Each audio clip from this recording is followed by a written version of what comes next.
It's Thursday on Your View. Welcome to the show. I am Murayo Afolabi Brown. As always, I have the ladies with me. White get in the building. Yo, I'm not going today. What happened? Hey, I got NEPA bill. Eh? Which one? Shrine or home? Shrine. Hey, blood of Home is pay as you go, so you cut your cut according to your like size. I'm afraid on your behalf. What is it?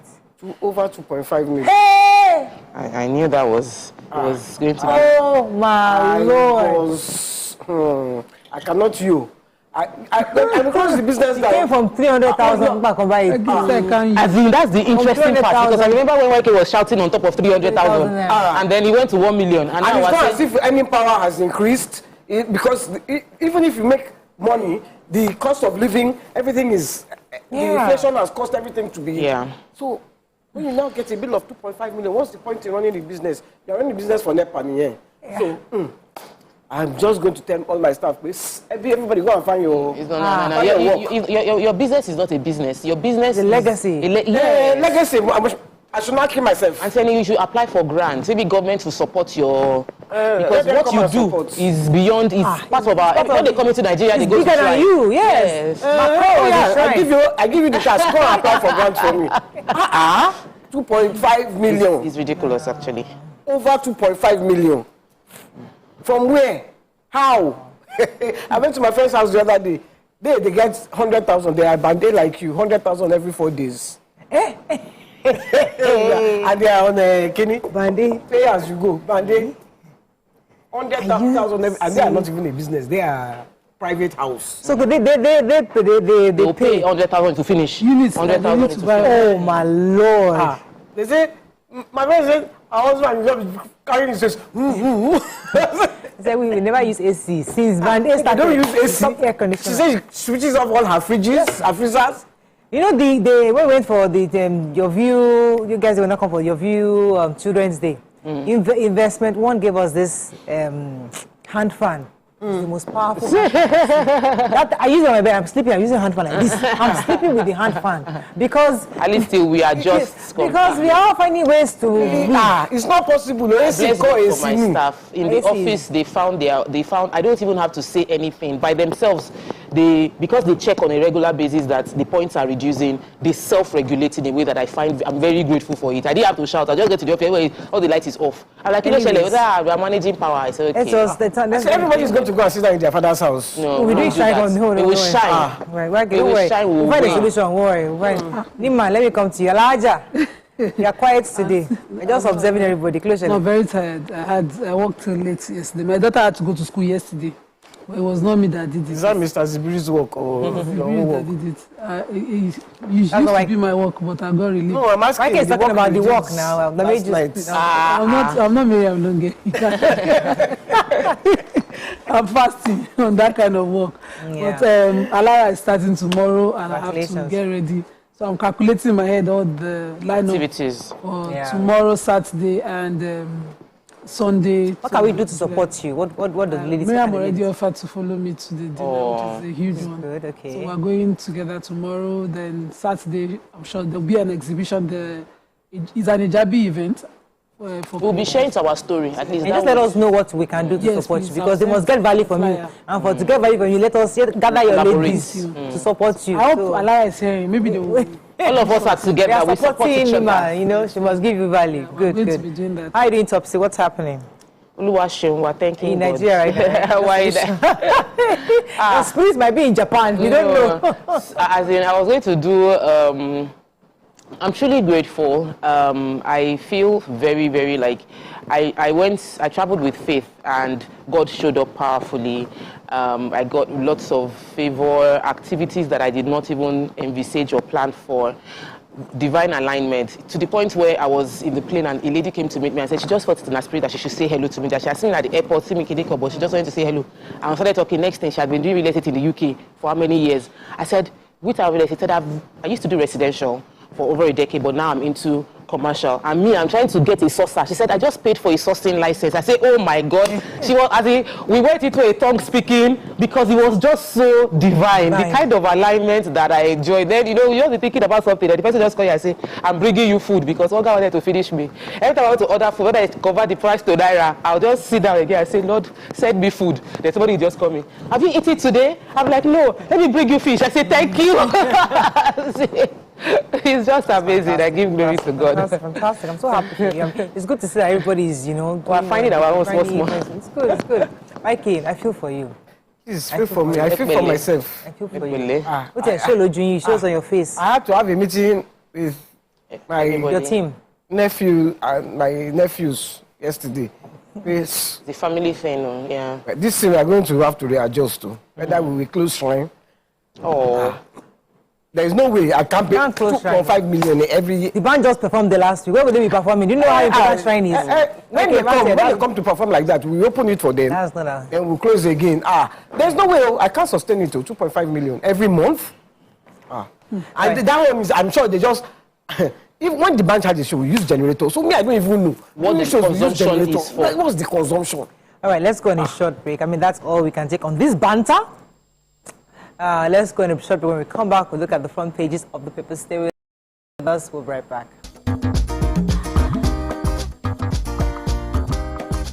Stay tuned. Your View will be right back. So, have you ever wondered what happens behind the curtains of a man's mind? Or perhaps you're one of those who wonder what men talk about when they gather. Well, here goes. Imagine what it takes to put together the perfect cocktail. Or maybe mocktail. We need a bit of sports, a sprinkling of current affairs, some very deep topical issues, and last but not the least, a healthy dose of grumbling of those we love to hate. And yes, you guessed it, women.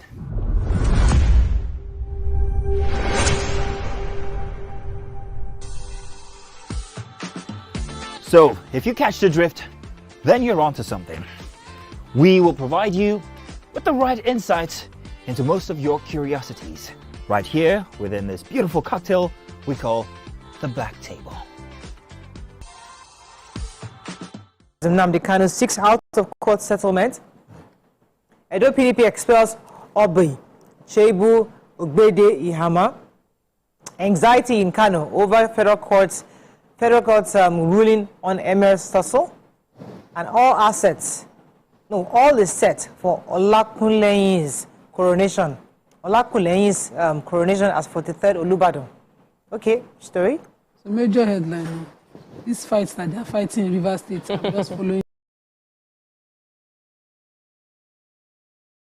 it little by little. So the IG has stepped in and he has asked that he has deployed operatives of the first intelligence response team to assist Rivers State to fish out the killers of the police officer and the vigilante member. And there's a new update.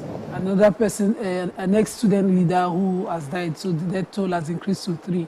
And as the police steps in, of course, the caretaker committee of the governor, as well as the expired council chairman whose tenures have expired, who refuse to leave, both of them can access their offices. The police have taken over to see to sanity in the state.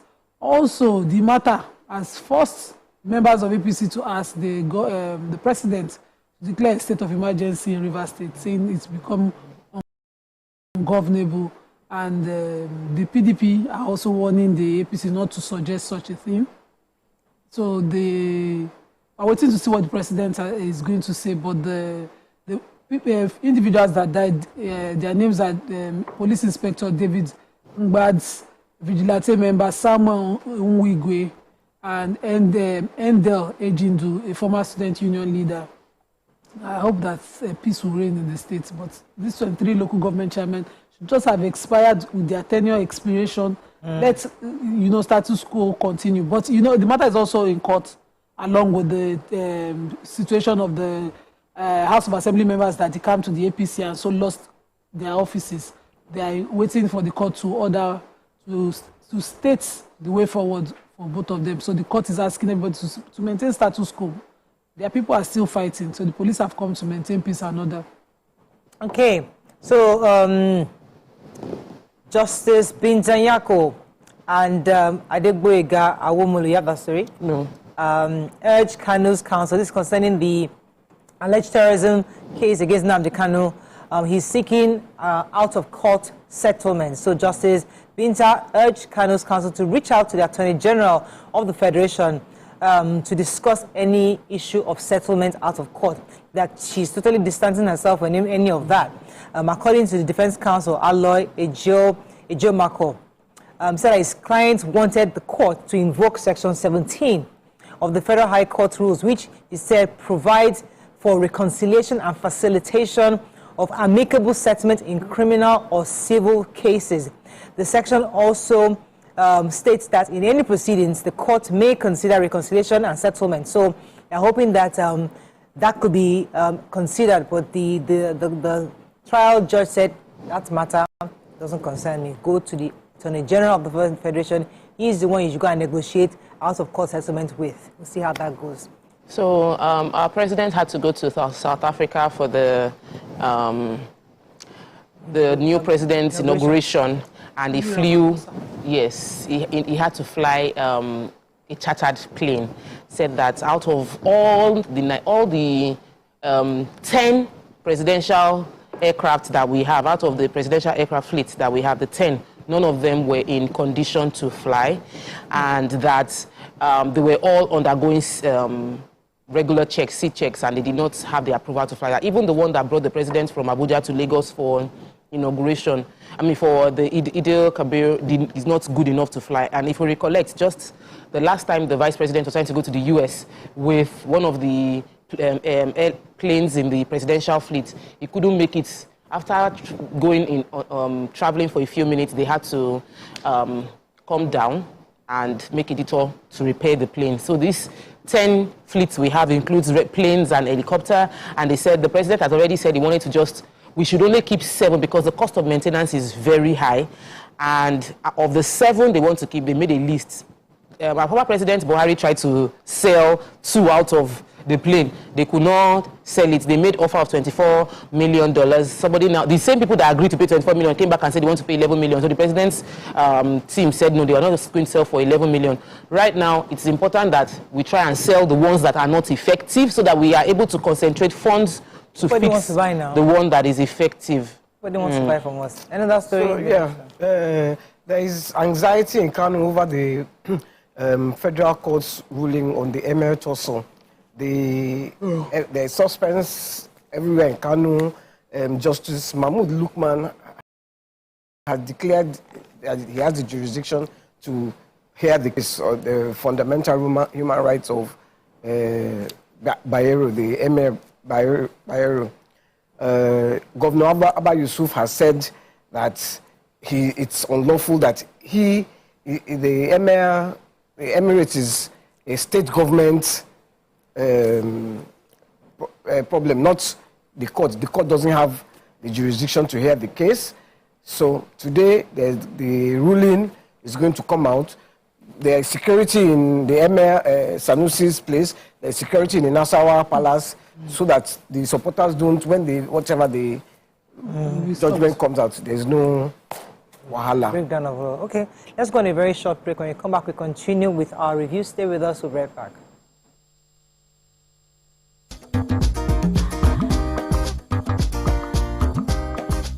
Stay tuned.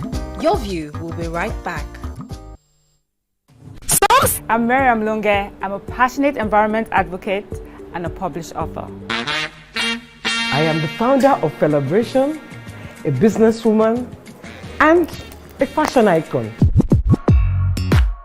I am a wealth coach and a real estate developer. I am Amako Arakwe. I'm a corporate commercial lawyer and an entrepreneur. Barkamu da warhaka. I am Ramatu Shehu Oyibo, an entrepreneur and a business coach. I am the voice of an average Muslim woman. an hijabite, and a lawyer. I am a polymath and a serial entrepreneur. I am Murayo Afolabi Brown, Managing Director, TVC Entertainment. I'm a media consultant, producer, and broadcaster. The ladies of Your View are made of women from different professions, tribes, cultures, and religion. Join us every Monday to Friday as we share our views on topical and social issues.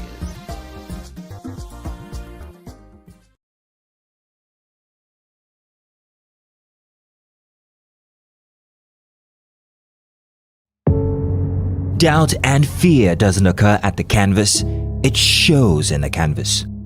It shows the conation of raw ether material slabbed, stroked, and molded at a pace provided by the doubt and fear. Every move way in the struggle of one to the other, merging the past to the present, brushstrokes of colors seen but not known. For when the wailing stops, the pieces settle down in abject beauty erected for a century of a century. Speaking, advocating, protesting as the arts are meant to be.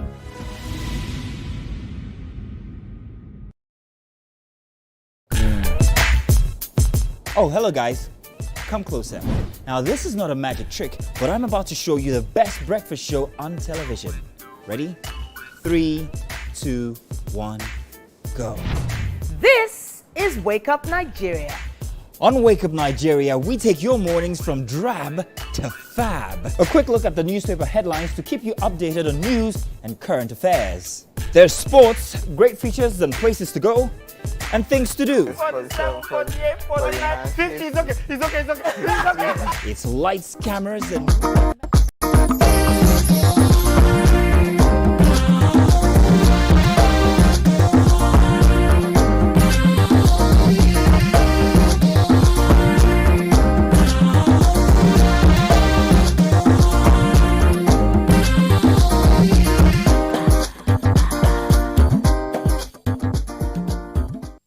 Okay, moving on to the Punch. Rivers plans parallel secretariats as police bar for Baraka caretaker chairman. Cholera, NCDC may declare emergency. Lagos issues safety guidelines. And FG eyes $4.4 billion new loans as debt hits 101 trillion naira actually. YK has a few stories inside. Who would like to go first, YK? Okay, should I go? You go ahead, Nima. No, you go. Go on. Okay, so the federal government is looking at an additional $4.4 billion dollar loan. And already, based on what we calculated, as reported by the Punch, as of December, 12 months ago, we took a $4.9 billion dollar loan. And in the past 12 months, we have a total of bringing the total of our loans to 101 trillion naira amidst, all the increasing cost and of debt servicing and worries around the country. The debt as at 2023 was 97 trillion, but with our 4.9 billion, we raised it to 101 trillion. And now we're looking at this 4.4 billion loan from the World Bank, IMF again, which will further increase our debt. We had, over the years, gotten some loan from them. One found out that in 2023 June, we had a $750 million loan given by this World Bank to boost Nigeria's power sector. We have not seen the results. We also got a $500 million in June 2027, a loan to drive women empowerment. I don't see them. We also got a September 2023 World Bank loan approved to build to the tune of $700 million to boost educational opportunities and empowerment for adolescent girls in Nigeria. And the loan was also to support ongoing adolescent girls initiative for learning and empowerment project. If we start to see maybe some results from all of this loan, we also got another $750 million for the distribution that was distributed through for the renewable energy scale up in Nigeria. We have projects of 17.5 million to raise 17.5 million Nigerians out of poverty and give them better access to electricity. But we've not seen a lot of these results, and the loans keep piling up. So we need to start to see the result of some of the loan we already took. And I hope that Nigerians are not, using these opportunities to just get money without really developing. So the Nigeria Center for Disease Control and Prevention said on Wednesday it might declare an emergency on the outbreak of cholera.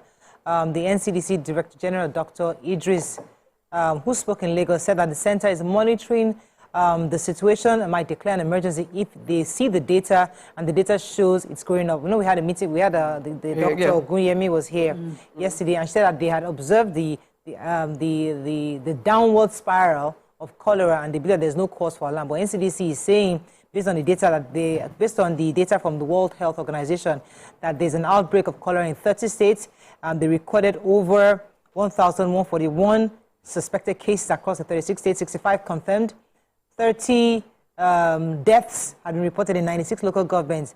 Lagos State, we had 350 suspected cases, 29 confirmed, 19 confirmed cases, and 15 fatalities attributed to severe dehydration, which she discussed mentioned yesterday. So yeah, she actually said 15. 15, yeah. So they're saying that they've been tracking the cholera. I mean, NCDC is tracking it. Hopefully, the results they get from Lagos shows that there'll be a downward spiral, as she has said, and there wouldn't be any need for an emergency or a national emergency. Yeah, so I took the story inside on the video and his baby mama. Right. Apparently, he's taken her to court to get joint custody of their baby. Their baby's name is... Imadi. Imadi, yes. And she was born in 2015. He's a 44-paragraph suit, and he says that in the suit, he says that he has been paying 5 million rent for the apartment, even though he bought a 200 million naira condominium for her and the baby with the swimming pool in a private area.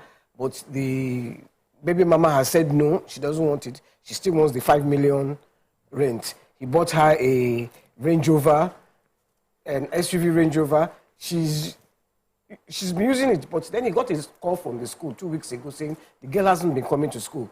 So he called her that, why hasn't she been going to school? He says because the Range Rover has faults. It's faulty, so she can't take her to school. So he gave her another car to use, and she also charged him 5.8 million to repair the Range Rover. So she has 2 vehicles in her custody. So he now wants joint custody of the baby. Interesting. Yes, I have a story on the inside. Really sad story. The account is given by Miss Joy Boderick, the daughter of Mrs. Charity, a 55-year-old woman who died while receiving treatment. The sad part about the story is it was medical complication based on diabetes that she had, but when they noticed she wasn't feeling fine, they rushed her to the hospital. They live in, it was around Ogba. They took her to Ogba, the hospital there. They said when they got to St. Luke Hospital, they ran some tests. The medical center said that based on the results they were seeing, they should take her to General Hospital. So they took her to General Hospital, CMC Lagos Island. Then General Hospital, they didn't have bed. So they took them to General Hospital Bagada, no bed. Federal Medical Center, no bed. It was from the Federal Medical, she went to like 4 hospitals where she wasn't getting treated because there was no bed space before they were now recommended that she should go to the Federal Medical Center the military, to go to the military hospital in Yaba. And this is from Ogba all the way to the island, back to the mainland, back to the island. So when they got to the hospital, they said they wouldn't treat this woman until a payment of 300,000 naira was made and 20,000 naira for card. She said she couldn't even do the transfer. She showed them she had 400,000 naira and that she would make the payment. So they started treatment. 2 days after the woman died, she said they didn't get treatment for hours because they couldn't make the payment. So she had to show these doctors and personnel in the bank that I have money. I can't do this amount of money as transfer. Long and short is they've not released the dead body. They said the bill, after paying 320,000 naira, that the bill that accumulated over the 2-day period is over 500,000 naira. And if she does not pay that 500,000 naira, they will not release the body of they should hold it now to her. So she's now appealing that probably the woman wouldn't have died if she had gotten medical treatment in time. Now she has spent out what she has and still they will not release the body based on the bills piled up. I don't even know how to deal, because whenever people already die from medical treatment, it's always a bit tough to get payments to be made, and the hospitals look at it that they need to get paid. So this idea of insurance is extremely important so that people can get treated in time without having to worry about how much I have to pay down or pay during the treatment. Okay, unfortunately, we have to move on, but it's a really sad situation. Minimum wage, why governors, others are foot dragging. Naira depreciation makes Lagos, Abuja cheapest global cities for expatriates, says report. Cholera outbreak, FG may declare emergency, says NCDC. Edo Guba, PDP expels Shebu Obi, anti-party with cites anti-party activities. Why we target assets of drug barons, traffickers, says Marwa. Makinde approves Olakunle's appointment as 43rd Olubadan. Obaseki gives Edo CP 7 days to fish out killers of Uniben graduate, and Rivers crisis for bar orders proof of local government accounts. Okay, which story? I have the Edo State story, the story of Glory, Miss Glory Adekolure Idowu, who was sadly raped and murdered. And the spokesperson of the governor of Edo State says the governor is extending his condolences to the family, also giving the CP of the state, Funsho Adegboye, a 7-day ultimatum to order to immediately investigate the death of Miss Glory and fish out the perpetrators of the crime. And the story then recounts how she died, which is very sad, but my heart is with her family at this time. Sorry, I'm really sad. Let me take the minimum wage. So while we're waiting for the president to, president's executive bill on minimum wage, new minimum wage to the National Assembly, lots of the states may need bailouts or retrench their workers to be able to pay the current 62,000 naira being proposed by the federal government and the organized private sector. According to the report here in Vanguard, says that that the increment was paltry, even the fact that they've been collecting more money from the federal allocation. The difference is quite small and is not enough to sustain the 62,000 naira minimum wage. Meanwhile, the organized private sector yesterday said that there was nothing like an agreement in the just concluded meeting with the tripartite committee on the new minimum wage. This is coming as Governor Nasir Idris of Kebbi State distanced himself from governors who gave hints of inability to pay the 62,000 minimum wage. So there's a lot of headache with the governors because many of them are saying they are not able to pay. Senator Ahmed Wadada, SDP Nasarawa West, urged President Tinubu to approve at least 150,000 as new minimum wage. Currently, the 30,000 naira that they are even approved now, I don't know how many states are paying that or even able to pay that. So we'll see how that goes. Our final paper this morning, the Nigerian Tribune, let's find a story of not taking. Why we target assets of drug barons and traffickers in the LA. Recruitment Police Service Commission Union calls for removal of IGP. Nigeria partners U.S. agency to send first Nigerian to space. And Makinde approves Olakunle as 43rd Olubadan. Okay. So I had a story on the fact that Lagos and Abuja have become one of the cheapest cities to live for global expatriates. This happened based on the fact that the Naira was devalued against the dollar, and the calculation before March 2023 put Lagos at 47th most expensive city. But by March 2024, Lagos had ranked 225. Like from 44, the drop was huge. That's because they're judging it based on ability of expatriates to live in this area. They can live large if they are living in Nigeria, because the cost of living here has, if you are earning in dollar, has dropped significantly. However, other countries have increased in their own based on the economic power that they have. I guess this would have been a good news if Nigeria was an extremely safe place. People would, they're doing off, what do you call those, online jobs. They can work anywhere, remote working, they can work anywhere and live in a place that is cheap. But because Nigeria has that issue of safety as well, it might not necessarily be such good news for us. That's just the Okay, I have a story for Total. Total Energy and NNPCL Total actually would invest $550 million. I wish it was billion. Will invest $550 million to develop a gas processing facility in southern part of Rivers State. Awesome. To boost exports and domestic supplies in the NNPC. This was from the NNPC source. According to Reuters, the investment will include gas processing plants and a pipeline that would move across the state. He said that Total declined to comment on this, but NNPC source said an announcement will be made this week, so we're all expecting to hear that official announcement.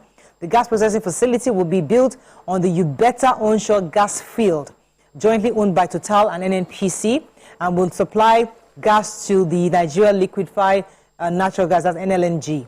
When completed, the plant will generate 350 million standard cubic feet per day of gas. That is 10,000 barrels per day of associated liquid, said the source. That's good news for Nigeria because we have one of the largest, if not Africa's largest natural gas reserves for 200 trillion cubic feet. So that's big news. Okay, we have to wrap up this. They're asking them, the police union, the joint union of the Congress. The story is tagged recruitment issues, and they are calling for the removal of our IGP. Said that he has misled the president, and what he's done is there are a lot of corruption. The recruitment process has a lot of corruption and irregularities. So the Joint Union Congress of the Police Service Commission, which is the umbrella commission for the Police Service Commissioner, said that they are asking the president to make the IGP step down as a way to resolve the issues going on within the recruitment process of the police. That is all we can take on Front Page Review. When we come back, we'll move on to our hot topic of today. Stay with us, we'll be right back. Ladies and gentlemen, make welcome the one who can make time stand still forever, Mr. Kelechi Amadi. How are you doing, sir? I'm good, my brother. You love that intro, Abi? Yeah. It was great. Okay, thank you. We try like that. Thank you. Now my question, which I feel is a cheap question. Oh, go ahead. What does ISO stand for? That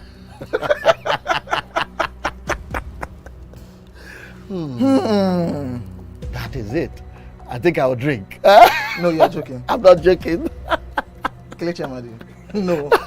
Shay, you didn't whine me. You're whining me now. I think I'll drink. Huh? No problem. Okay.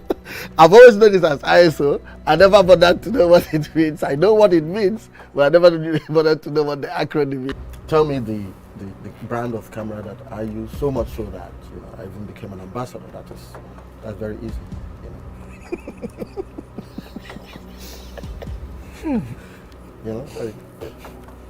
It's out there. It's supposed to be, yeah. I just said, look, I give you this one as a token of my appreciation. Sony. Drink! No, I'm not done. You did not say final answer. It's final answer. You did not ask me if that was my final answer. You don't have any choice again. It's only Nikon. How many cameras do they have? Nikon. My friend to drink. I gave you a very easy something. Nikon now.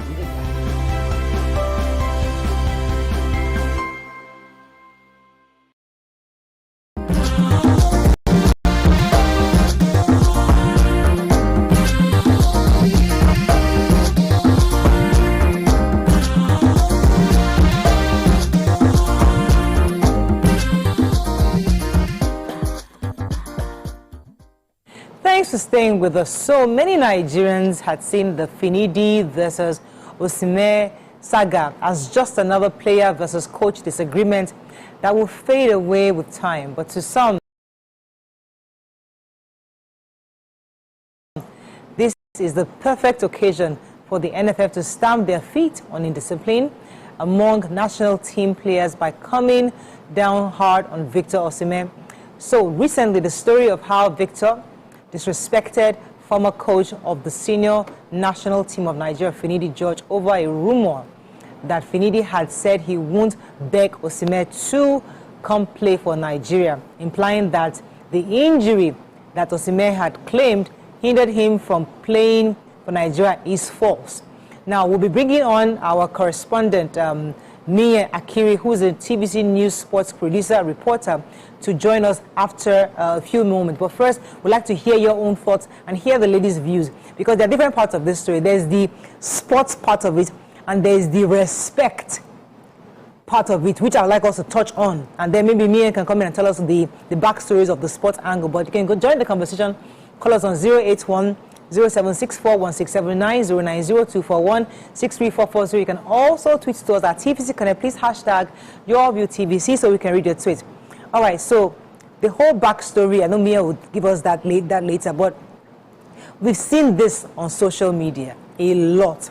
It happens with Wole Soyinka, who say something and young people just say, because you don't agree with him. It happened with so many other, Ngozi Okonjo-Iweala, he says he post something, and young people just go after him.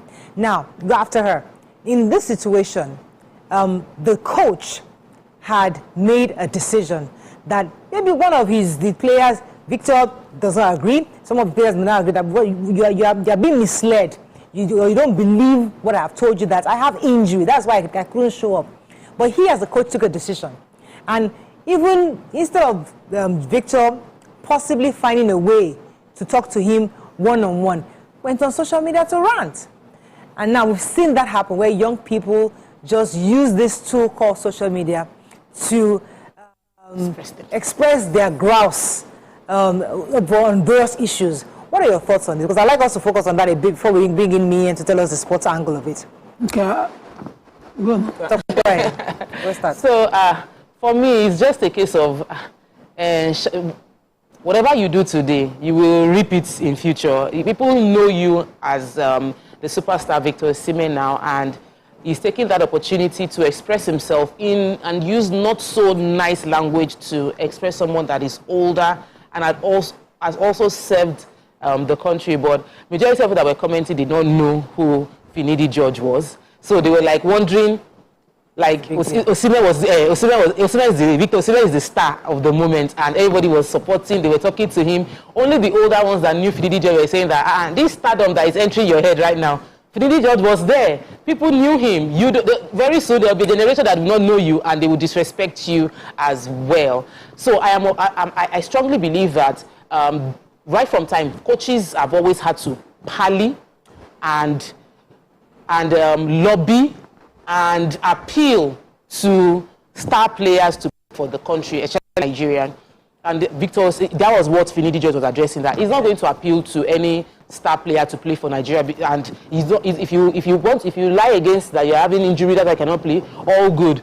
Victor took it personal that his injury was valid and that Finidi George was attacking him, and then he went on straight to attack him as well. Okay. And that for me shows that we're not willing to listen to one another. We're not putting the interest of the nation above personal interest on both sides.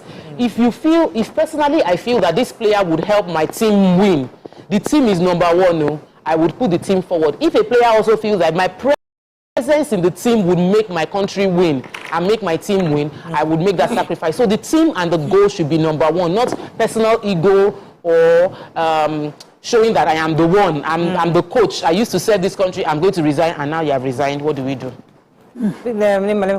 Okay, so for me, what I understand from this is not only Osimhen's story that made Finidi resign. The comportment of the NFF was part of why he resigned, and now Nigerians also reacted after the loss of the match in Benin Republic. Osimhen insists with a medical report that he had an injury. He had gone to an hospital where his international football club is, and he got a medical report that he sent to the NFF saying, I cannot be part of a match, this particular match coming up. I would like to be in the stadium to give moral support to my co-players. The coach, Finidi George, thinks, oh, you want to be in stadium to give, that means you're picking and selecting which match to play in. And so he says because of his experience, he has seen Nigerian footballer when they are big boys abroad in Europe, they come back and do these things back home. And so he felt that was what Osimhen was trying to do. And so the back and forth started between the two of them, who we go believe, who we go trust. And just as Tokwe said, they did not know what to do. I saw the video Osimhen did. In that video, he did not hold back anything. As in the most vulgar words, he went at everybody supporting Finidi George as well as Finidi George in that video, which was something that we should speak against. But the fact that somebody comes with a medical report is not trusting enough for the coach himself is another matter we be concerned about. How often do players bring medical reports that are fake? How often do their medical report, and which hospitals do you not trust the medical report from? Would you have preferred that Osimhen's medical report was coming from a general hospital in Nigeria? Or what exactly is the basis that you will not trust? Too many lies. So, yes. Where is the lie? Well, you see, when we were growing up, sometimes it wasn't about if our leader was right or wrong. It's usually about obey first. It was more of like, okay, listen, yes, I have been suspended. I will still defend myself, but I obey first. Because I remember, I'll come to you, YK. Now, and I'm going to mention this on TV.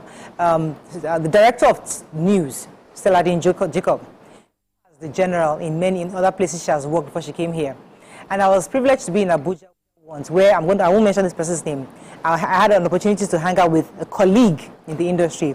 And she told me to, she gave me a beautiful box of gifts to send to Stella Jacob for her. She just had a baby, and I'm wondering, you know SDJ? She said, yes, now. She had this lovely lots of gifts, and I was wondering, how come you're sending so much? She said, only if you know what SDJ has done in my life. She now said, give me a few scenarios. She now said, when she was a young reporter, she should be nervous. The woman would walk her out on live TV. She would goof, and she would tell her to her face, you know how back then, how we used to do the hard, there's what they call it, tough love. She brushed her up, but you see, that's what made her. Right now, the lady she's a popular TV presenter. Everybody knows her name. She said, she helped me. Now, God forbid SDJ does that to anybody today. It's bullying. They will go on call social you media. Bullying. They'll put her on social media. They'll say, what's the evidence that this style that she did? Can you give us an evidence that what she did was wrong? You know, things are different.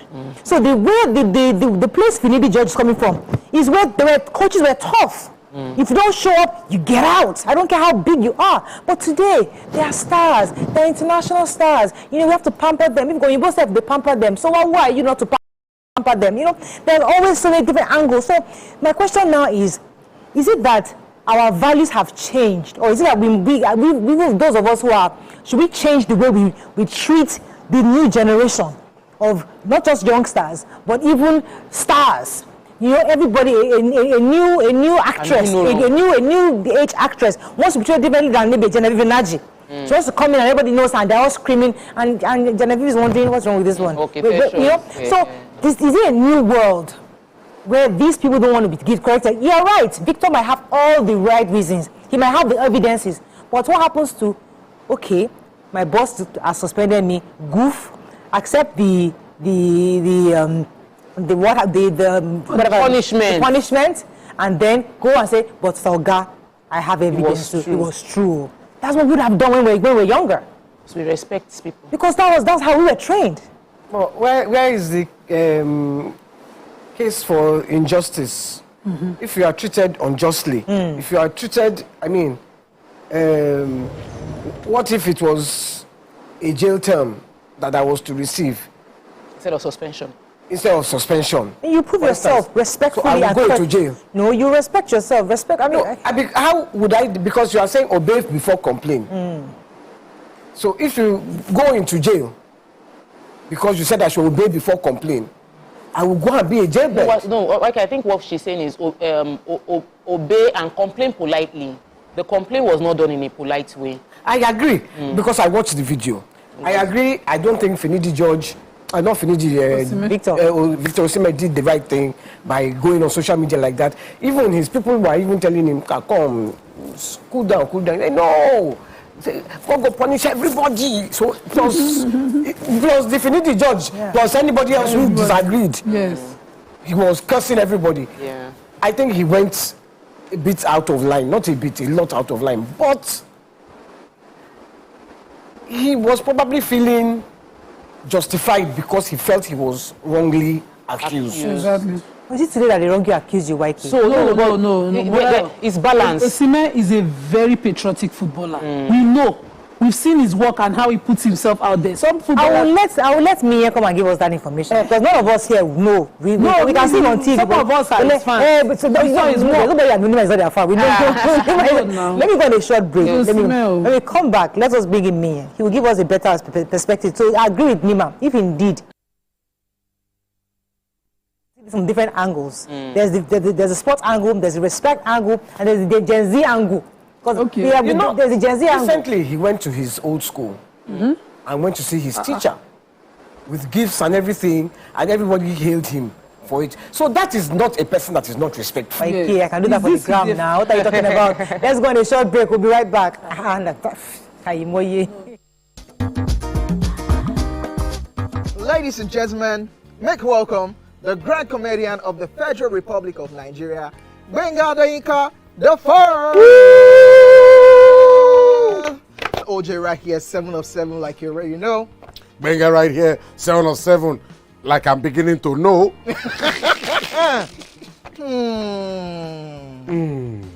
It's now time for the questions. You don't scare me one bit. Bata, I go drink. So. Okay. So now one chance for enter. My first question. Do you remember the names of the winners of that edition of StarQuest?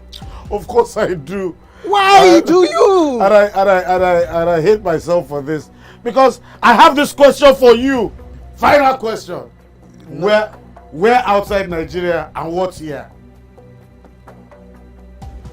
Think you're the only one that can be wicked. I am thinking because I know back in the day. Don't think. Answer my question quick. You are thinking too much. I don't like it. The UK. Final answer. Okay. I said, God, please, let me to perform outside Nigeria. Wait. And God gave me a show in Ghana. Drink, my friend, drink. I know. I don't overthink this thing. See where I can. Yes, you overthink them. I would say you should catwalk. Let's catwalk now. Where are we? No, that's not catwalking. That's good walking.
Thanks for staying with us. Joining us now to discuss is Mia Akira, the TVC News Sports producer, reporter.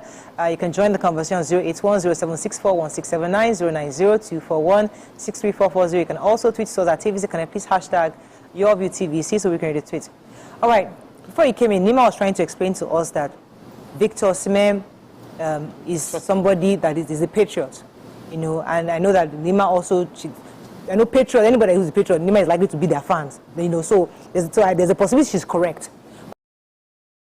But I'd like you to give us a bit of a background on what are your thoughts on what happened with this matter of Finidi George and Victor Osimhen. Well, let me start by saying good morning. Good to be here. Good morning. But I've followed the development of Victor Osimhen, Finidi George, and I must say there are half-baked truth in all of this. Let me start from the 12th of June. 12th of June, I was in the office, and I got a call from Abuja, where the TVC News Chief Bureau person, Ayozugbaku, spoke with the Minister of Sports. And the Minister of Sports, he asked the question that what will be done to the Super Eagles' performance so far in the World Cup qualifying race? And the Minister of Sports replied by saying he will be meeting with officials of the Nigeria Football Federation. Now, the minister invited top officials of the Nigeria Football Federation and invited Finidi George to explain Nigeria's dismal performances so far in the two matches, South Africa, Benin Republic. What has gone wrong? What is happening? let's identify the problem, then try and fix a solution to know where we are headed. Finidi was also given an opportunity to talk after the NFF officials spoke. Now, I'm trying to go to what triggered Victor Osimhen's live interview on social media. There were 6 people in that meeting. The president of the Nigeria Football Federation, Ibrahim Gusau, the first vice president of the Nigeria Football Federation, Felix Siagu. There was also the general secretary of the Nigeria Football Federation, Dr. Mohammed Sanusi. Okay. There was also the chairman technical, Cerezo Ostende-Guavoin, an ex-international. There was Finidi himself, making 5. And there was also Dayo Enebi, the director of competitions. 6 of them. Okay. Now, we're in a country of over 200 million people. In the course of the African Cup of Nations, passionate Nigerians watched the Nations Cup tournament. Unfortunately, we lost some people. People are emotional. They love football passionately. Now, when Finidi was given an opportunity to talk, Finidi said he is not happy with the attitude of the players, especially the way they respond to national team invitation. They stroll into camp. They come to camp at will, which is not good for our preparation. Okay. Now, Finidi said if he's to stamp his authority, that he may be reminded that some players have been pampered by eggheads of the Nigerian Football Federation, or probably players have relationship. Now let me use the word godfathers in the Football Federation. While Finidi continued, he told the Nigerian Football Federation and the sports minister that if all hands are on deck, we can still qualify for the World Cup. Because for the first time, we'll have 3 countries hosting the World Cup in 2026. Germany, Canada, and Mexico. Now, Finidi now continued. He said, if it's to stamp his authority, a lot may happen. Players who have been protected, who have been pampered. And he also made mention of the fact that Victor Osimhen could have probably played for Nigeria despite his injury. Okay, so he acknowledged that there was an injury? So, yes, he acknowledged there was an injury. But said, could have played for Nigeria despite his injury. When he said that, I'm not holding brief for Finidi George, but these are what I've been able to gather. And Ostende-Guavoin interjected and said, Finidi, stamp your authority. Do what you have to do. And he gave an example when he put Yakuba Egbeni on the bench while he was the coach of the national team. Yakuba Egbeni at that point in time was playing in Portsmouth and probably felt he deserves an automatic shirt in the national team because he was doing well. But then, when Guavoin interjected, Finidi thanked the sports minister, thanked the NFF officials, but who knows? Did Finidi offend the gods when he made mention of the fact that some players have been protected or probably have godfathers in the Super Eagles? Of these 6 people, who told Victor Osimhen that his name came up in the meeting involving the sports minister? Sorry, no, his name was not mentioned. So, no, it wasn't official.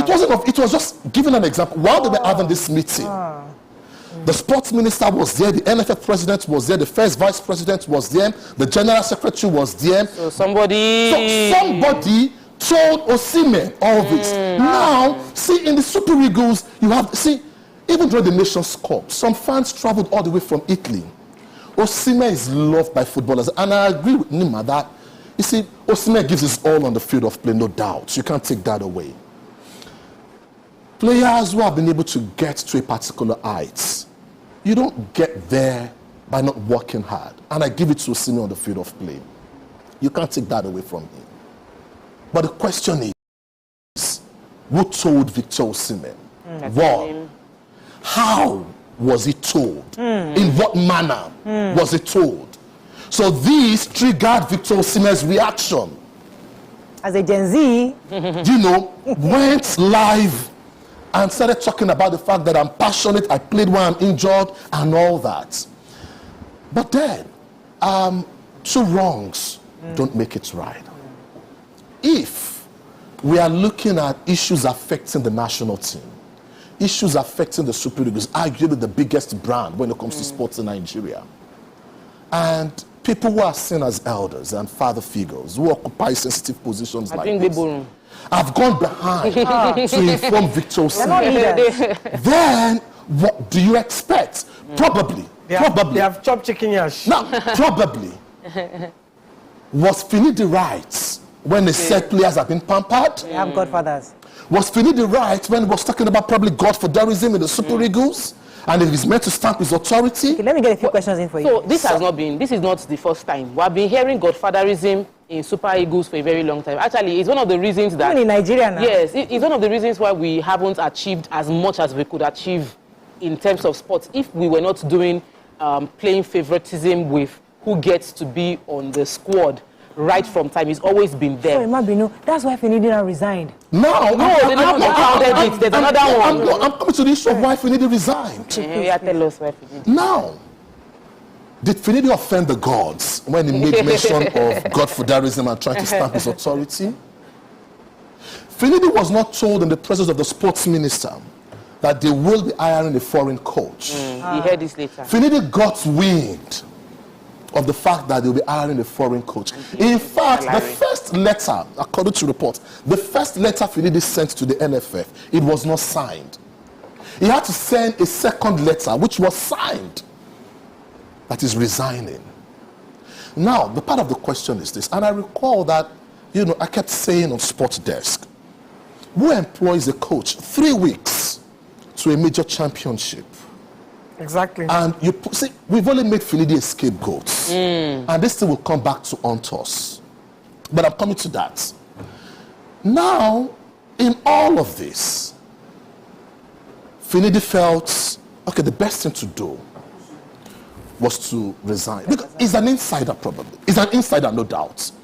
And as an insider, he understands the politicking and everything.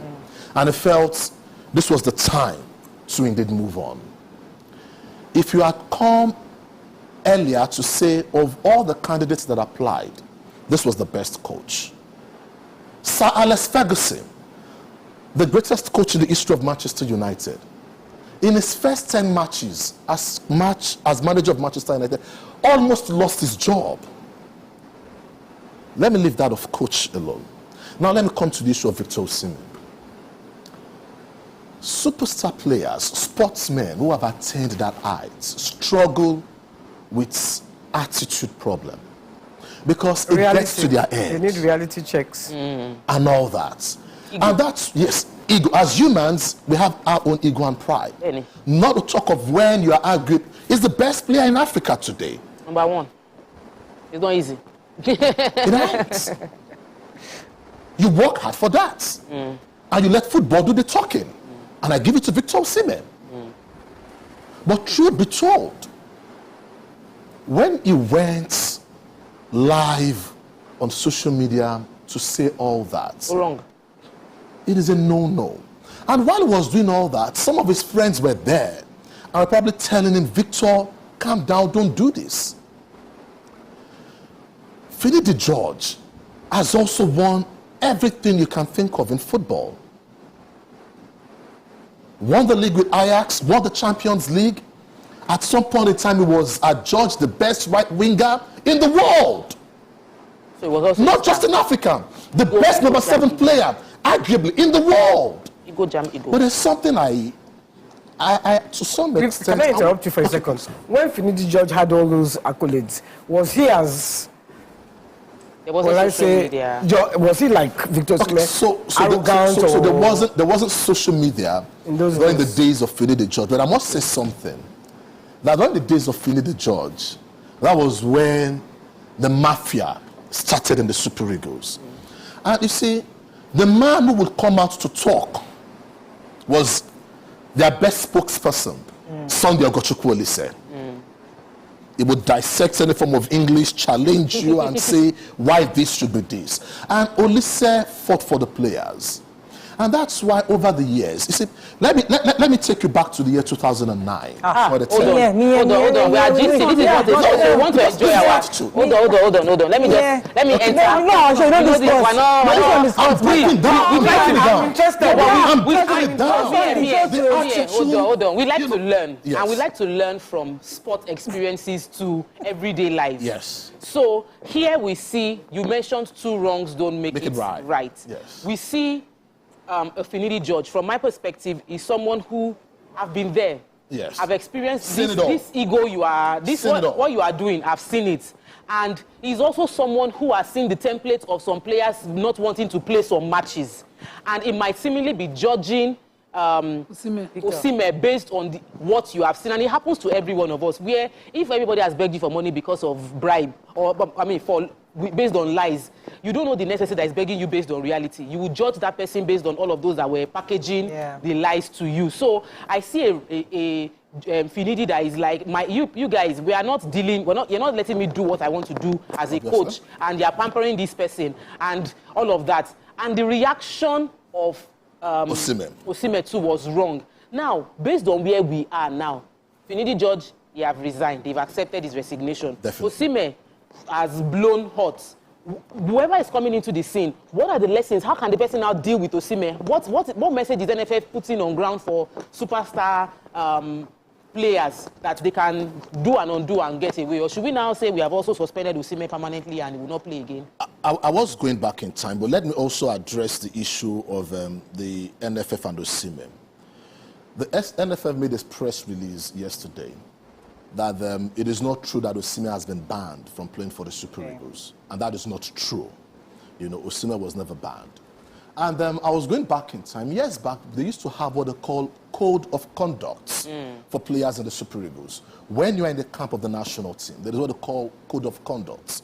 Do's, don'ts, and all that. It was very strict.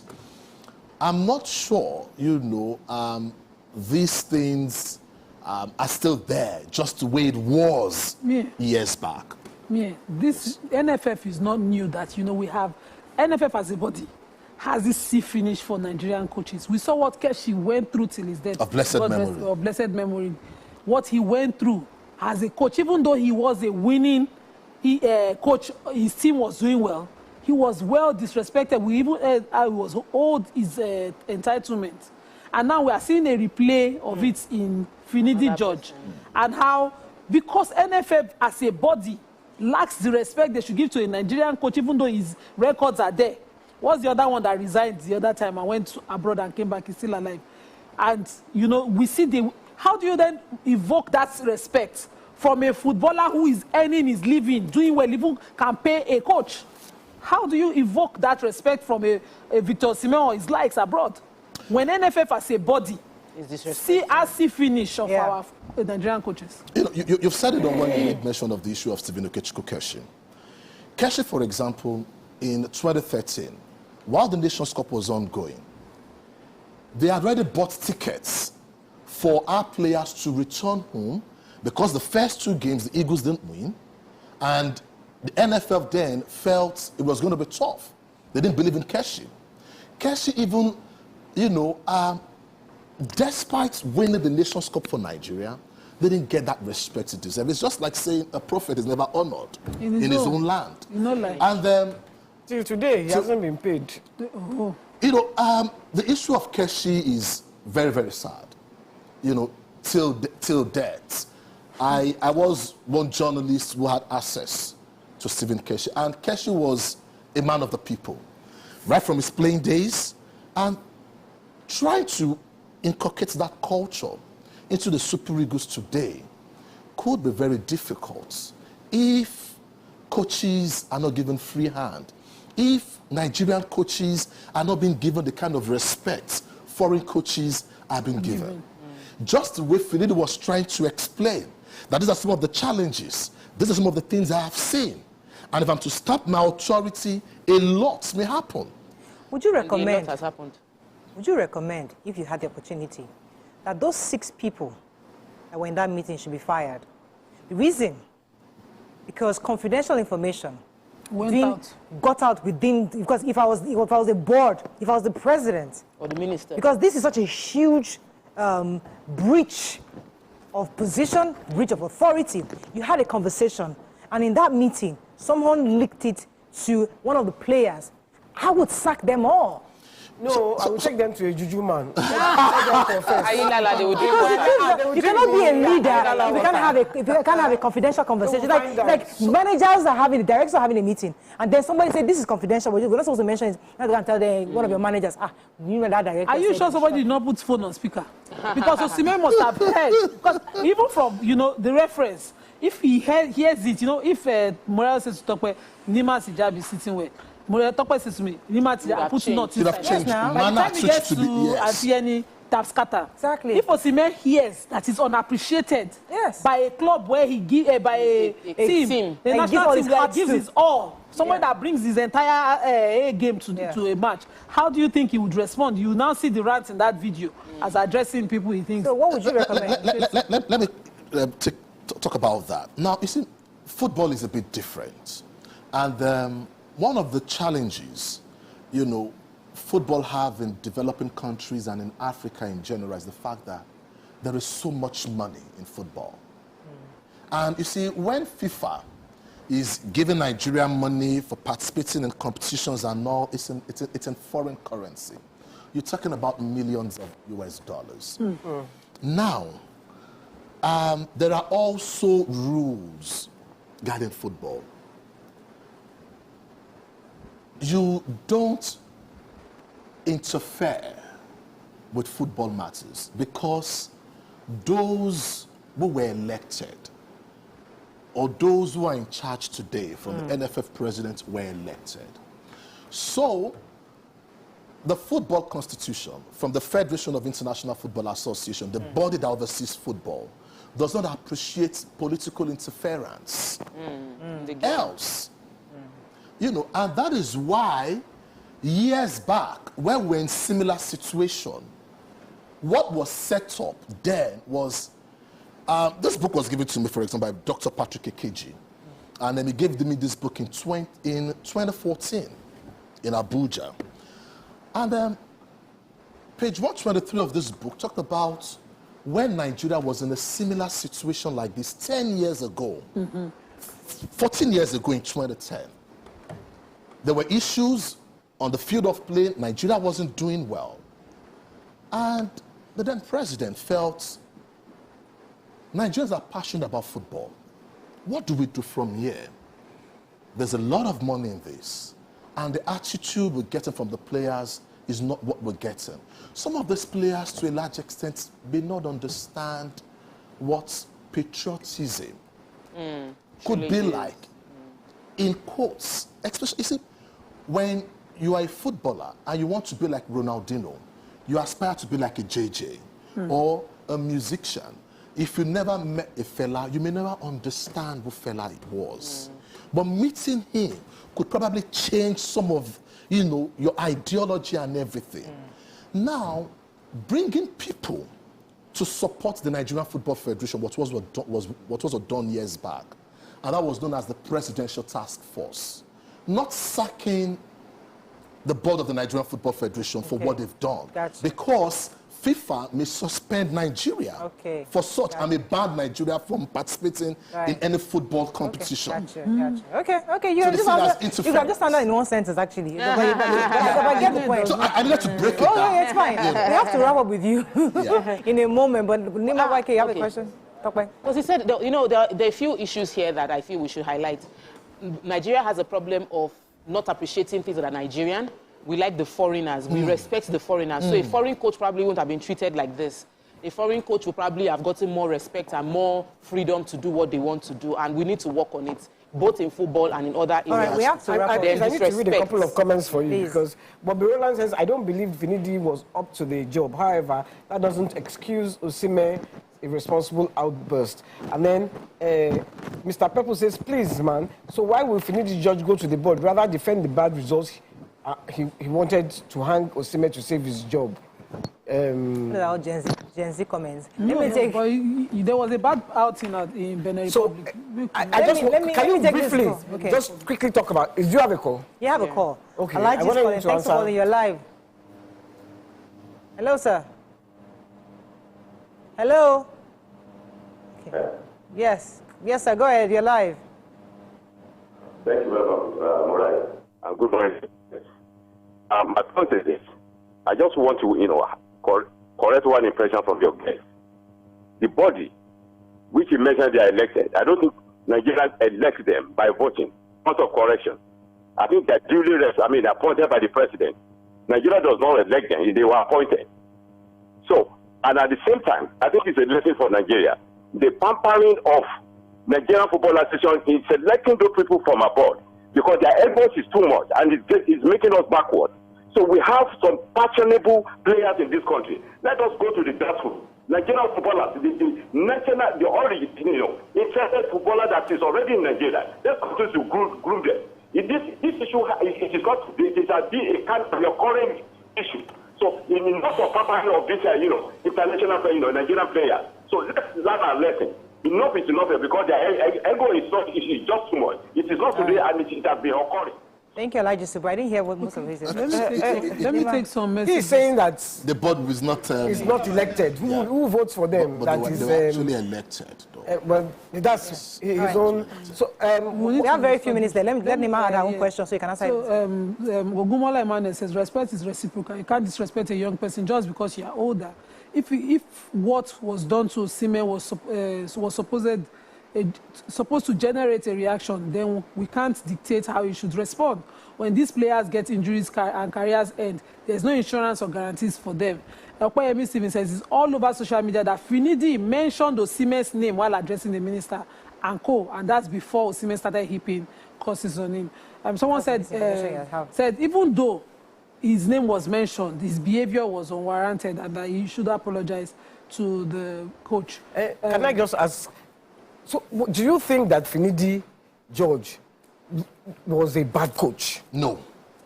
No. There is no way in the world where you give a coach just 2 games or 4 games to determine how good he is. Mikel Arteta, the manager of Arsenal today, when he was given the job years back, his first 5 games, some fans were saying, sack Arteta.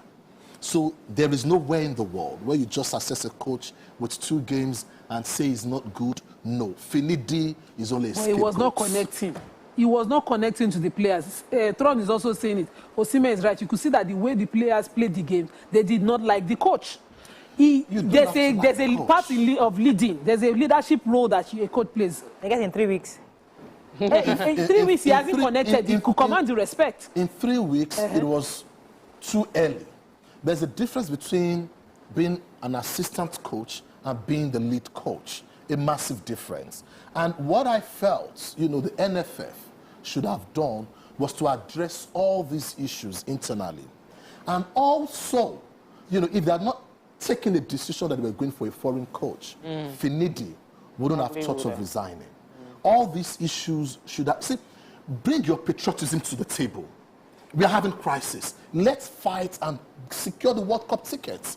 Oh, man, I have to wrap up. The main goal. We're out of time. NFF, are they bad representation of Nigeria? They are Nigeria. That's a very strong question. The tweets, Nimam said something about how you can't predict the response you get. Certain thing. I learned that from Housewives show yesterday. I mean, I said that show is opening my eyes to a lot of things because I learned something that somebody said there was a message that one of the ladies put into the WhatsApp, and it was fairly mild, but the response she got, oh my goodness, came 10 times more. And I was like, that's totally unfair. Why would you say so much? But then I was hearing people that it's one thing to say one thing, but you don't know, you cannot predict. You don't know the states. You don't predict. You threw fire.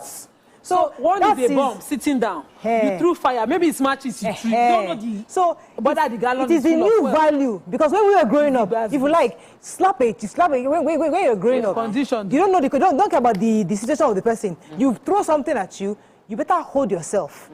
But here, in today's times, I will come with my full 100 and I will stab it right back at you. Finally, But he didn't throw it. It was somebody that went to gossip now. Finally, in some seconds, I must just say this. The issues have not been addressed. They were only swept under the carpet. Okay. And if you think Osime was probably a bomb, there could be more bomb. Please make YK the chairman of the NFF so we can move forward. That is all we can take on this segment. If we give you 2 seconds, you're taking over our show. 2 hours is not enough for you, Minnie. I have a guest we have to bring on, please. But that's all. But thank you very much. It was a pleasure. We'll have to bring you back. You know, we'll give a day for sports because it seems like we got lots of comments. People are interested in sports. Maybe some of you have never considered. Maybe only one Nima is interested in sports. We have never done sports, so we'll bring you back. I even want to do this one. NFF is my problem. No problem. We'll make you chairman. Let's go on the shop. When we come back, we bring our Papa Thursday guest. Come on, gist, family gist, and relationship matters. Stay with us. We'll be right back. Ladies and gentlemen, make welcome the grand comedian of the Federal Republic of Nigeria, Benga Dainka the First. OJ right here, 7 of 7, like you already know. Benga right here, 7 of 7, like I'm beginning to know.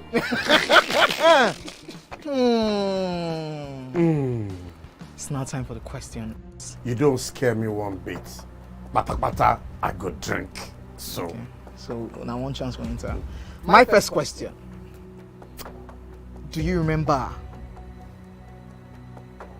the names of the winners of that edition of StarQuest?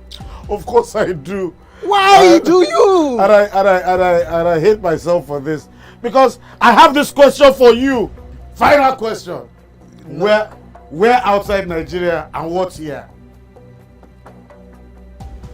Think you're the only one that can be wicked. I am thinking because I know back in the day. Don't think. Answer my question quick. You are thinking too much. I don't like it. The UK. Final answer. Okay.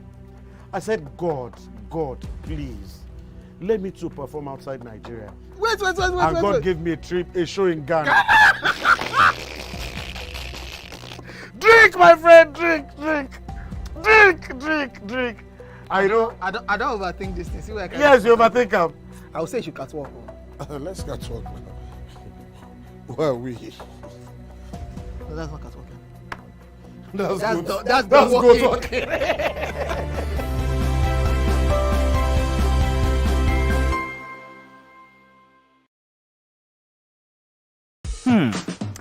So, have you ever wondered what happens behind the curtains of a man's mind? Or perhaps you're one of those who wonder what men talk about when they gather. Well, here goes. Imagine what it takes to put together the perfect cocktail. Or maybe mocktail. We need a bit of sports, a sprinkling of current affairs, some very deep topical issues, and last but not the least, a healthy dose of grumbling of those we love to hate. And yes, you guessed it, women.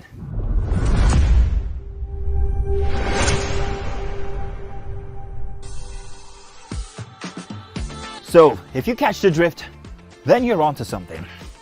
We will provide you with the right insights into most of your curiosities, right here within this beautiful cocktail we call the Black Table.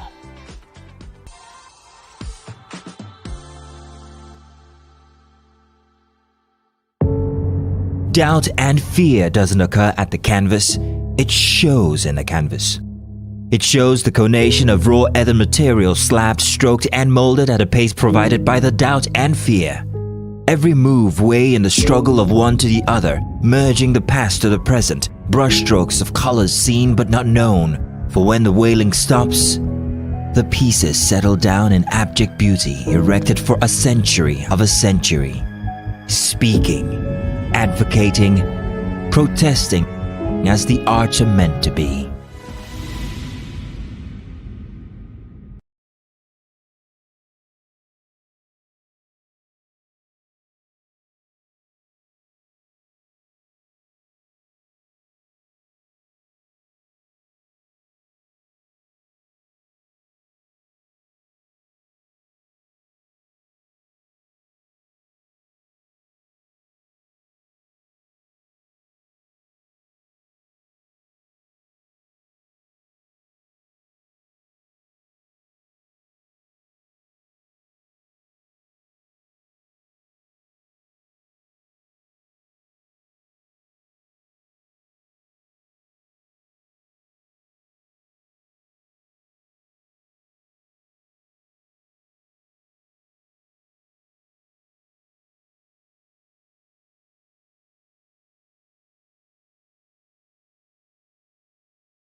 Thanks for staying with us. I just got information that we've been cut off from the TVC News. You can watch us on GOTV and StarTimes because we have to cover the flag-off ceremony for the construction of Gusau International Airport. So for those of you who have family and friends who could have watched us on news, inform them they can catch us on YouTube or GOTV StarTimes. We'll be happy to have them back on the show.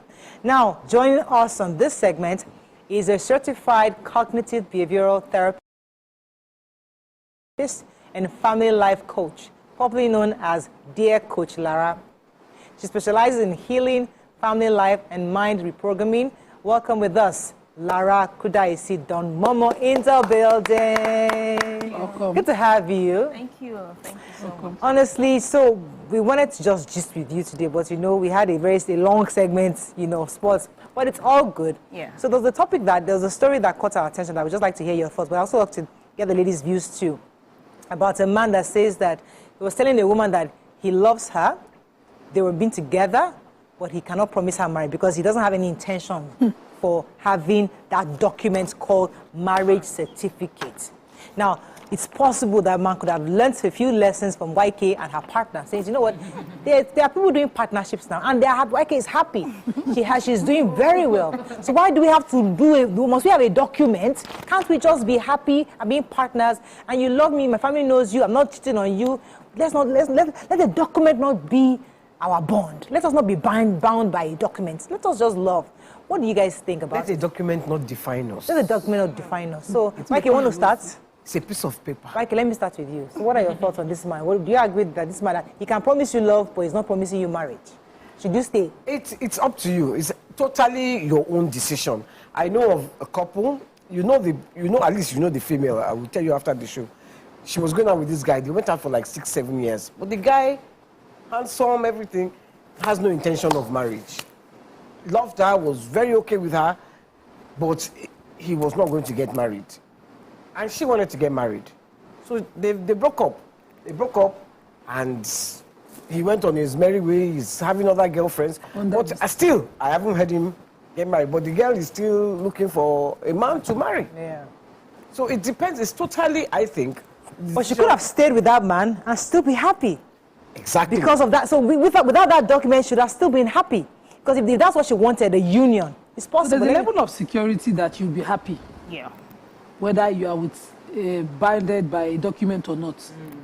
There's a level of security, and it's not just material security. There's a level of security that when you have it, you will never be happy, even if you're so more in love than the other party is with you in that relationship.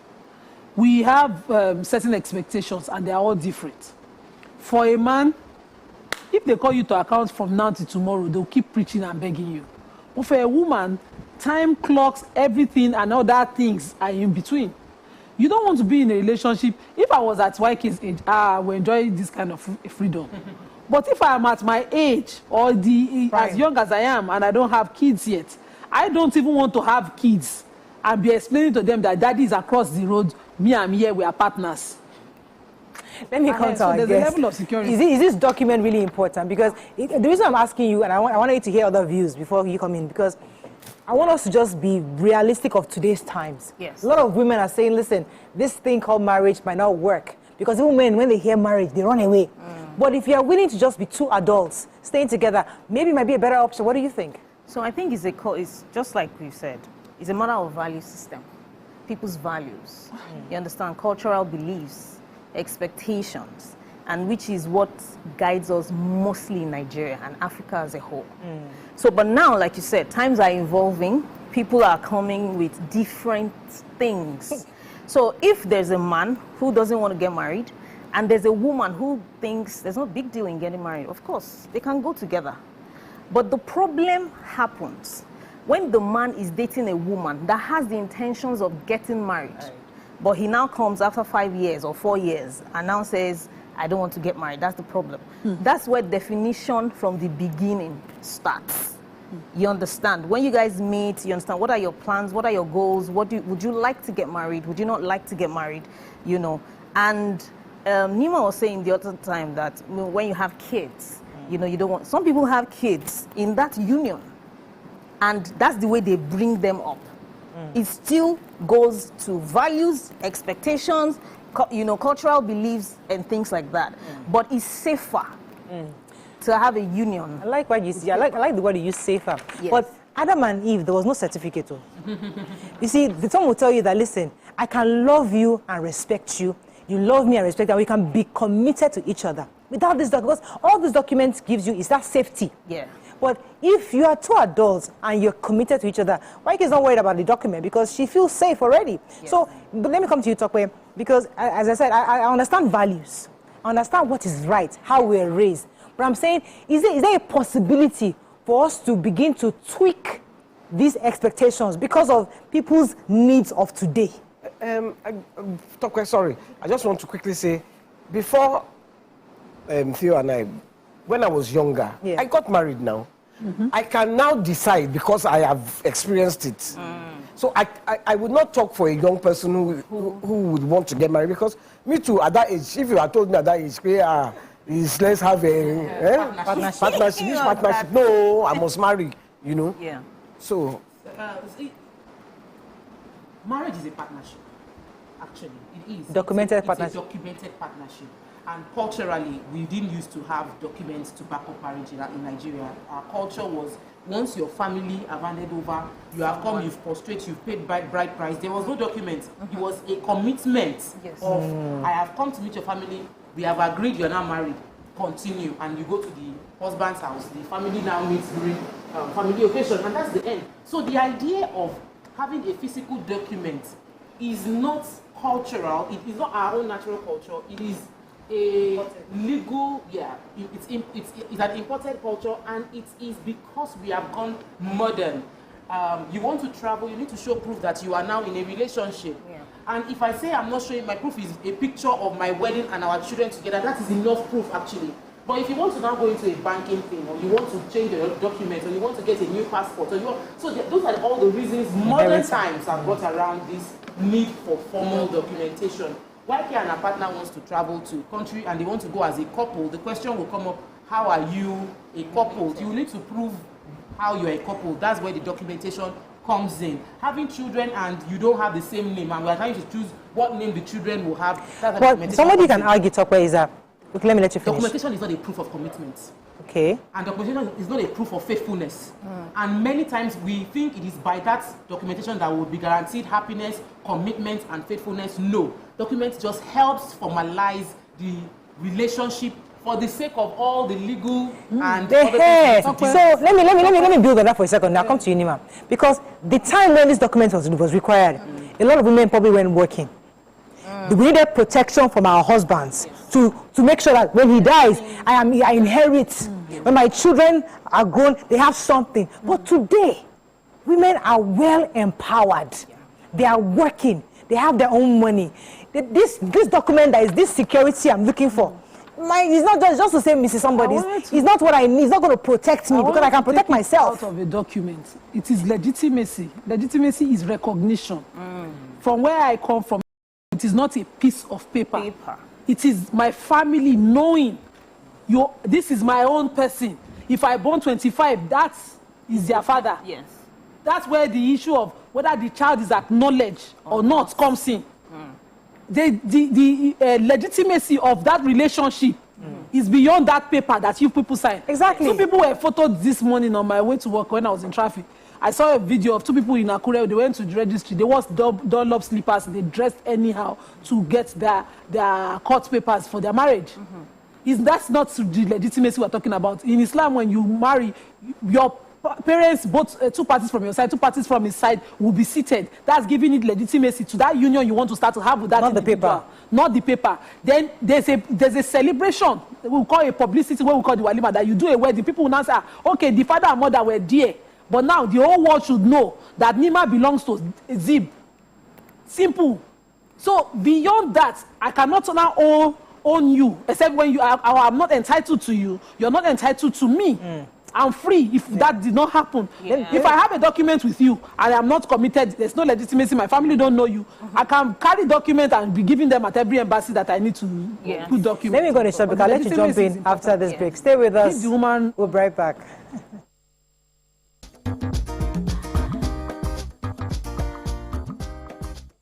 Stay tuned. Your view.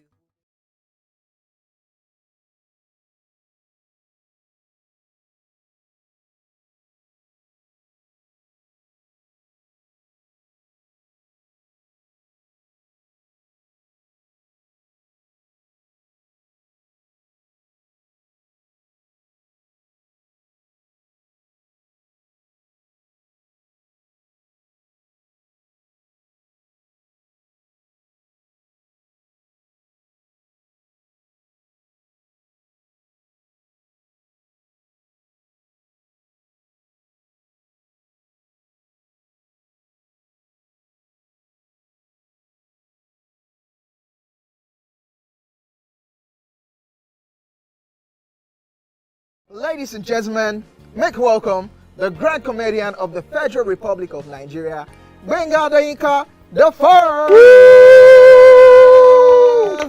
OJ right here, 7 of 7, like you already know.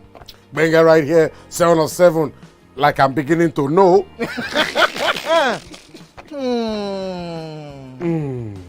It's now time for the questions. You don't scare me one bit.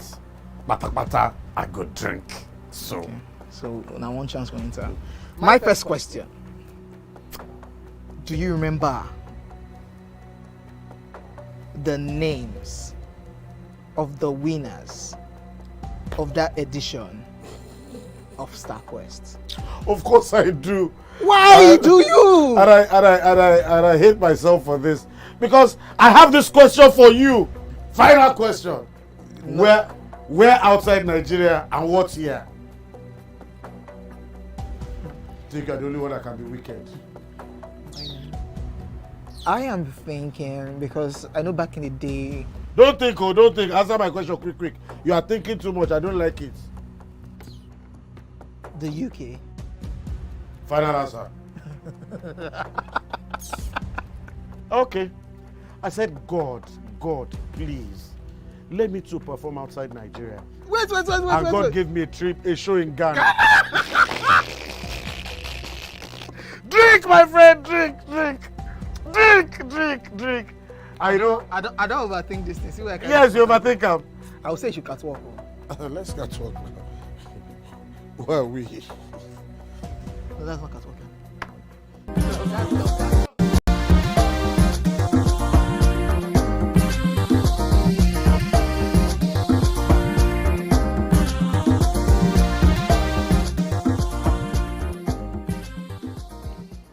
Thanks for staying with us. We still have our guest with us. So this story we're talking about, I'm going to link it up to a story we saw with Dang, Diary of a Niger Girl, where a gentleman says he's been dating a girl for 3 months. And he really likes the girl, but he's not ready for marriage. And she's already asking him, how far now, what's going on, where is this leading? Because the girl has been coached by people like you and everybody that, like, once you are dating somebody in 3 months, if he's not giving you any green light, he's not serious, there might be a padlock guy that will not let you move. And it's like, I don't want to lose this girl, but I'm not ready for marriage at this time. So what would you advise a woman in that kind of situation? Because that's the same thing. I'm not ready for marriage. Yeah. So it depends on where people are coming from. I had 14 heartbreaks and 1 divorce. 14 what? Before I got married again. 14 heartbreaks and 1 divorce. Yes. So before I got married the second time. Please, before you go on, I have to interrupt you. How was each heartbreak? Did you cry? It was just, okay, move on. Of course, I was crying and falling on the ground. But after a while, let's go to get married. Let's go. Wahala. So that's why I was saying that it depends on where people are coming from. You understand? As a therapist, trauma pushes a lot of people to make decisions. My story was the fact that I wanted to get married to please my dad. I had a child at 19, and my dad had told me, nobody will marry you. They will marry only virgins. So and I told myself, I'll prove this man wrong and make sure I got married. So any guy I saw, you're ready to go was to get married. You understand? And if the guy told me, I would ask you from the beginning. Wow. Yeah, they'll be like, why? Of course, And then maybe after 6 months, they'll run away. You get. And I did get married too. So that question depends on who is in the shoes. Do you understand of that situation? You're taking us to a new window that we'd like to explore further. Okay. At what point in your first marriage did you feel that you had to do it? Because a Nigerian woman being divorced, It's never easy. Yeah. And I would really like to get a bit of your experience. At what point did you say, I'm done with this marriage, and what triggered it? Okay, so like I said, the reason why I got married was to show my dad that, Daddy, what you said was not true. Okay. You know, so the marriage was dead on arrival. Why? Because the person I was getting married to, I saw all the red signs, but because I wanted to be validated, you understand? So that was what made me enter that marriage. So from the beginning, there were twists and turns, but you know, a Nigerian woman, you must do it. You cannot leave. You are a Christian. People will still laugh at you. Something that you know, told yourself that you must marry and all of that. But as time went on, you know, I said I had a child before. I had another child, and then you begin to realize I was 34 at that time, and I told myself, or 33, that is this what I'm going to face for the rest of my life? What if I get to live to 80, 90? Do you understand? Is this what I'm going to face for the rest? Am I going to be this unhappy where the person, you resent the person so much, you're just snapping everywhere, cranky, and you know, when people are in an unhappy marriage, people want to do terrible things, criminal things to themselves and to the other party. You know, it got to that point. So I just told myself, to kill him? Yeah, the person, or even you yourself, maybe let me end it all. Because you don't really want to kill anyone, but you just want to end the pain. That's what people do. So that's why you seek solutions from different places. And it's easier to be called a widow than to be called a divorcee. You understand? So, and me, I chose, let us be divorced. It was, you know, at the point, at that time, nobody, in fact, my dad had died, number one. My mom, I had to run away to Abuja. I took my 2 kids and ran away, left Lagos. And then, of course, I'm already a coach, I'm already a therapist. So, what are you teaching? What are you coaching? What are you? And then my mom was like, you know, she'll come to my house, cry early in the morning. It's not going to happen. What do you want people to say? You know, so those are the things, you know, that make people think, let me stay, even though I'm unhappy inside this thing. And then people will be cheating by the side. People will be doing different things. People will be practicing different things, you know. So, but thankfully today, I'm remarried. After, you know, I was properly, with documents and family coming together. You get, so that was an interesting story. Well, I mean, it's an interesting angle to this, because the truth is that a lot of women get into this for the wrong reasons. Yes. And just like you said, you know, because of this pressure from home, peer pressure to get this thing called marriage certificate. Yes. They do a lot of things. Yeah. And that's why I wanted to demystify the certificate. And that's why I also like the way Nima said it up. It's not about the certificate, it's about when both families, so even if these two people say, we are coming together, family knows each other, you are committed, there's no cheating anywhere. You might not want the document, but if there's serious commitment, but the document might help you. Because if you're not an empowered woman, you will need that document to make claims in future. But if you're an empowered woman... But even if you're an empowered woman, what if we build a house together? Do you understand? There's documents now. All those documents. So I won't the level of security, those things don't worry you. I always say it's okay. You build the house together, all of you, because women do these things. When we sit in the office and they come, I built with him 30 years of my life, and then you go and marry somebody else. I say, what guarantees you that when you're alive that you will reap that thing? That you're so focused on it. What if everything is given to you, and one morning, one night, the king of things come and thief it? Fire happen, everything goes. Everything in one day. Are you, yes. What if we have businesses together? What if we have millions together? It ends? Have you not seen people on their sick bed wishing they had their health over all the things that they had? Or they are like Heritage Bank. You just close with your money. Oh my goodness. Please, let me come into the idea of marriage, documentation, commitment, and how young ladies are actively waiting to understand where we are. Is because for many people, when you get in, when the relationship wants to break up, you will hear things like, if the person moves on? We didn't have an agreement. We didn't have an agreement that we are like the girl is in a relationship in her head. Me and her, we were just friends. But so girls want to take it from, am I dating this guy in my head, to are we dating ourselves? So you know, the relationship model now is not, they don't toast anymore. They're just friends. Then the friendship will not lead to touching, and we start vibing. And the vibing now goes into intimacy. I am a coach. And then you get intimate, but there was no clearly defined, like we were just friends, and one day, one thing led to another, and it happened. And we realized that we have chemistry, and the chemistry is now becoming consistent biology. So that happens, but we never defined the relationship. 3 months have gone down the line of constant biology, and the girl has to ask herself, what are we doing? Because if you now meet the guy tomorrow with another babe eating lunch, oh, hi, meet my friend.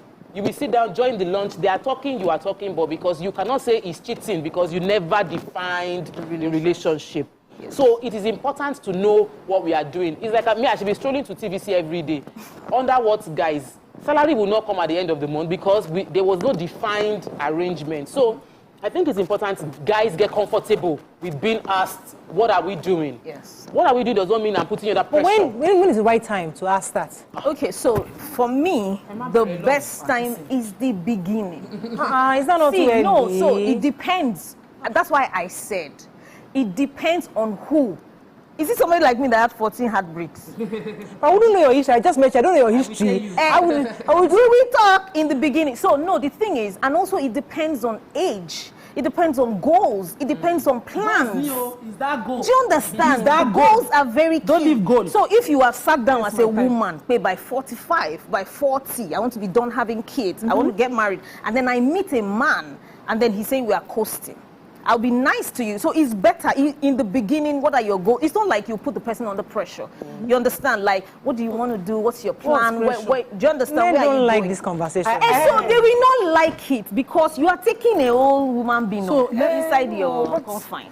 I think. What happened to just fall in love, going to the movies? Can't we just have a relationship? Okay, we are seeing each other. Okay, let me use my nephew as a case study or as an example. Before he met his present wife, he was having relationships with girls, and he would say to them, this is just a friendship where we like each other, it's not going anywhere. From the beginning. He would tell them. But the girls, he has told them when they... Because Coach Lara has told them that you must believe. It's what you go for what you want. You must hold. It was work like that. No, you're not going anywhere. We are here. I'll cook for you. I told you from the beginning. The beginning. The beginning. Why can't you know people have told us from the beginning and then change their mind? People can. He's a human being. He can change his mind. People in marriage, his present wife, his only wife, his wife. Sorry, let me define before they say I say something else. His wife. When they first met, it was just go your way, I go. We're just meeting. We like each other. We're friends. When they decided to go serious, they now decided to go to become. Before that, she was content with the relationship. Yes, the friendship. It was a relationship, but it was not defined to marriage. Nothing marriage. You could see anybody you wanted to see. I can see. We are not serious. When they decided to become serious, it was now a serious relationship. They had defined it from the beginning. So you can define, look, I'm just having fun. Okay, yes. It can become something bigger. Okay, but men don't want to just have fun. Men want to go and do biology. Your own fun is go and watch movie and have dinner. A man's fun is we must do biology. Yes. So that is why. So if you don't want biology, sorry. You will say it. You will mention it. You go to physics. That we're just friends. We're just friends. We're just friends. Since our friendship does not have a future. Since our friendship does not have a defined future, then let's not complicate this friendship with biology and physics. Let's just be friends. Again. Or we can even have somebody that does not also mind. Do you understand? Doesn't mind what? That doesn't mind, getting physically intimate and no commitment. And no commitment. If that is the person's goals too. Do you understand? It just depends on people's values. On the chemistry. As I'm talking about biology. Do you understand? But if you know that your plan is to get married, that's the most important thing. What is your goal? That's where it starts from. What is your goal in the next 5 years, in the next 10 years? It's good to know. Interesting. What's your plan? Let me just quickly put in something regarding the goals and all of that. I also think that it's important if you carry yourself and you meet someone, how are you doing? My name is Akwe, I'm single. but I have plans to marry. It's from the get-go. I'm not single, I'm just enjoying myself. Something like I'm single, I'm not searching, we're just friends. So we know from the beginning. And girls think it's cool to I'm single, I'm not searching. Yes, if you're single and not searching, you cannot just change your mind. But if you're single and you are interested in getting married, it's a conversation you just have. Right. Just like I'm going to school, I'm an accountant, I'm a makeup artist, I'm single, but I have strong goals to get married very early. So it's already out there. So women should not be shy about proclaiming what they desire because they don't want to be seen as being hungry. Don't. If you are not hungry, they say, I'm single, I don't want to do anything, I'm content with my life, we're friends.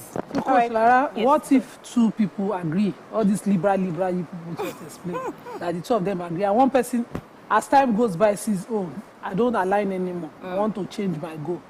You know, what happens? So people change their mind to in marriage now. So that's where you go for therapy, counseling to see what is there a problem. If there's a problem that we need to fix. No, there's no problem. Before I just want to float. What do you call it? Post. Now I want to born children and have marriage. And so we'll have the conversation too. If I am willing to compromise for you, it's possible. Sometimes you like your goal. Don't compromise. No. Sometimes you like the person more. As time goes on, you realize that yes, I have my goals, I have my plan, but I want this person with me. You understand? At that point, you can now decide: are my goals strong enough to compromise for this person, or I will choose my goals over this person? It's now your choice. I know you have an event coming up because I would just like spend the last few minutes to tell our viewers what you're working on because you're a coach. These are the kind of things you do to help people. So tell us it's called the Flat Fiesta. And flat means finding love after trauma. Because like I said, that was my own story. You know, after trauma. Finding love after trauma. And it's targeted towards the singles, married, and divorced people. And the reason is this: we have panelists. We have different panelists for different sessions. The first session is for single people. We're bringing single people that are coming to say, I am single and I'm thriving. I hope to get married someday, but I'm not billing somebody 20 million, after, you understand, ahead of time. Because now the narrative out there on social media is if you are single, you are miserable. Collect money, ask them 20 million, ask them 50 million. So that's one of the things I am and my husband want to correct. Then the married people, panelists, you understand, they are also coming to encourage other married people. Because that's another story for another day. Marriages are no longer cool to a lot of people. Like we are hearing now, let's do partnership. Why should we marry? Or let's do trans whatever. Let's bring other people inside. Let's do so many different things. And the narrative out there seems to be like marriage is slavery. I just saw it. Somebody wrote it this morning that I don't like slavery. Anything that will put me inside slavery. So meanwhile, some people are actually thriving. It's not all fun. It's not all everyday happiness. You understand? But they are actually thriving. So we're bringing those people to come and encourage, share what they are doing is making them thrive. Then the divorce session, because I used to be divorced, and I see that society don't associate with them. You understand? People that are divorced, they tell me all the time, in church, nobody creates anything for them. Nowhere, in mosque, nobody cares about them. And sometimes, a lot of times, it's not even their fault, but they are humans. So we're also bringing panelists for that segment to say, I have divorced and I am healing. These are the things I'm doing, you understand? And primarily, I would, of course, share my own story for being divorced and then getting remarried. You understand? And then my husband is coming there to talk because he used to be married and his wife died. You get, so those are... So you have children from different, your husband, your husband have kids? Yes, he has one child. I have two. You have one from your previous marriage. Your first 19-year-old? Yes. Then your previous marriage? My first daughter, I had her when I was 19. She's 22 now. Yes. So I have my son from that last marriage. Yes. He's 10. And now you have, we have a blended family. Blended. Yes. So I love that because lots of families have blended family, but they don't know how to handle it. Yes. They're having the Davidos, all the other celebrities, and they all seem to be confused. But it'd be great to know how you're managing your own blended families. Yes. Are the mothers involved somehow? Oh, yes, because you have to, before you even get married, you have to make sure, ask everybody what's going on. Nobody needs to be hiding anything from you, understand? And then you have to also put the kids. The kids are the most important, you understand, in that kind of situation. You get, There's mothers, there's also fathers.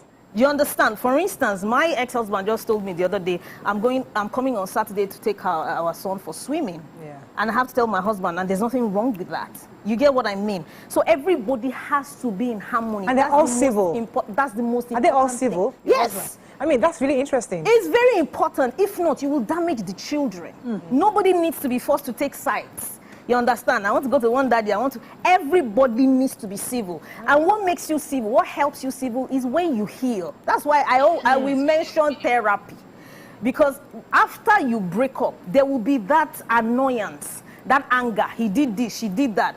But when you go to therapy, when you heal, you drain the bitterness. I like that word. You understand? Yes. Bitterness. So it's easier for you guys to come together, you understand, and now have conversations. But the men, how do you get the men to drain the bitterness? Because women, we can easily go for counseling, but some men, they're not able, they don't know how to remove that bitterness because they're angry. How can you leave me? Who do you think you are? And you will always show up. You show up. What happens how they marry. when let's say, for instance, the divorce, the separated parties who are co-parenting, when one of them continuously repeats it. Okay, for instance, maybe at the time of the marriage, you would disagree with every decision the mother took about the child. Now that she's remarried, and he still carries it out all the time. There has to be ground rules. Especially the people that have custody of the children.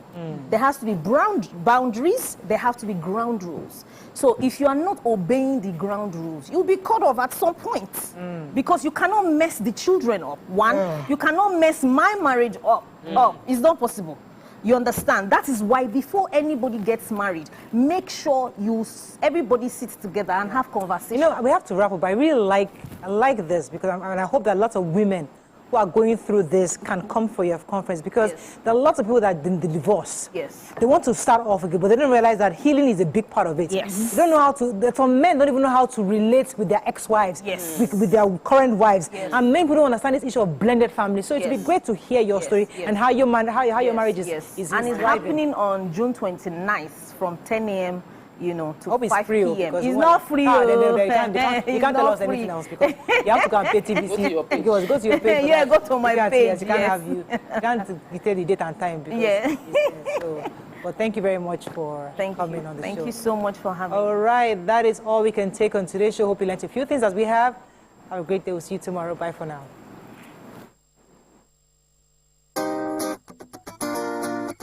Ladies and gentlemen, make welcome the grand comedian of the Federal Republic of Nigeria, Gbenga Adeyinka the First.